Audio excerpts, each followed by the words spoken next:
மிகவும் பிரியமானவர்களே, 14/3/2026 தேவன் நம்மை கண்ணின்மணி போல வழி நடத்தி வந்தாரே. வாருங்கள் ஒன்றாக இணைந்து அவருக்கு நம்ம நன்றி பலியில செலுத்துவோம். நன்றி அப்பா, நன்றி நன்றி நன்றி. நம்முடைய இறக்கம் கிருபை மகிமைகளை சூழ்ந்து கொண்டு அற்புதத்தினாலே வழி நடத்துவதற்காக நன்றி. எங்களுடைய தேவைகளை சந்திக்கிறீரே. சுகமும் பலமும் அற்புதமும் எங்க வாழ்க்கையில நடந்து வருவதற்காக நன்றி நன்றி நன்றி நன்றி. We love you Lord Jesus. Amen. இன்று நாள் முழுவதும் நம்மை வழி நடத்தி வந்த தேவனுக்கு நன்றி செலுத்துவோம். நன்றி இயேசுவே, கோடி நன்றி செலுத்துகிறோம் அப்பா. என்னை இன்று ஆசீர்வதித்ததற்காக நன்றி இயேசுவே. நல்ல உணவு, நல்ல உடல் சுகத்தையும் தந்ததற்காக நன்றி இயேசுவே. என் குடும்பத்தை பாதுகாத்து நான் கையிட்டு செய்த சகல காரியத்தையும் ஆசீர்வதித்ததற்காக நன்றி இயேசுவே. இன்றைக்கு என் வாழ்வில் நீர் கொடுத்த எல்லா ஆசீர்வாதங்களுக்காகவும் கிருபைகளுக்காகவும் நன்றி இயேசுவே.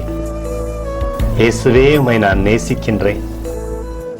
இன்று எல்லா தீமையிலிருந்தும் பாதுகாத்து வந்ததற்காக நன்றி இயேசுவே. உம்முடைய பரிசுத்த இரத்தத்திற்காகவும் பாதுகாப்புக்காகவும் நன்றி இயேசுவே. இரவிலே நல்ல தூக்கத்தை தந்து சொப்பனத்தில் என்னோடு பேசும் இயேசுவே. ஒரு புதிய நாளை கூட காணும்படி என்னை ஆசீர்வதிப்பதற்காக நன்றி இயேசுவே. கோடி நன்றி செலுத்துகிறோம் அப்பா. இந்த இரவு முழுவதும் நீர் எங்களை நன்மையினாலே திருப்தியாக்கி உறங்க செய்ய போவதற்காக நன்றி. எங்களோடு நீர் இடைப்பட போவதற்காக நன்றி. கோடி நன்றி. ஸ்தோத்தரிக்கிறோம் இயேசுவே, ஸ்தோத்தரிக்கிறோம் அப்பா. உமக்கே ஸ்தோத்திரங்கள். நன்றி இயேசுவே. ஆமென்.